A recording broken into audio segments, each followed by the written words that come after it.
আজি কেইবাবছৰ হ'লো বিতু তোক নেদেখা। ক'ত আছ তই? তোৰ বাৰু মাৰলৈ এবাৰো মনত পৰা নাই নে? মইচোন তই যোৱাৰ দিনাৰ পৰাই ভালকৈ শুবই পৰা নাই। এবাৰতো মোলৈ ফোন এটা কৰিব পাৰিলিহে। চাচোন তই অকণমানতে ৰোৱা তামোলৰ বাৰীখন কিমান ডাঙৰ হ'ল।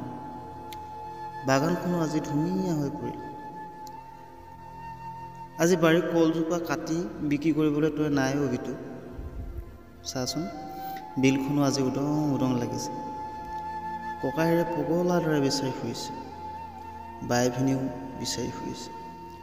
দেউতা আৰু সৰুদাই নিজানত বহি অকলে চকুলোটো। শুনচোন, তোৰ ভাগিনটো আমাৰ যে সোণ মানুহ আজি বৰ এটা হ'ল। সি আহিলে সোধে মামাক ক'ত গ'ল বুলি। তেতিয়া যে মোৰ বুকুখন বৰকৈ বিষায়। শুন, তোৰ এই আজলি মাজনীৰ গাটো বৰ ভাল নহয়। মৰাৰ আগত এবাৰ তোক চাবলৈ বৰ মন গৈছে। বিতু, ঘৰলৈ গুচি আহ। আজলি মায়েৰে আজিও তোৰ বাবে পদূলিলৈ বাট চাই ৰৈ আছোঁ। শুন, ঘৰলৈ এবাৰ ফোন কৰিবিচোন। নাম্বাৰটো মই লিখি দিছোঁ।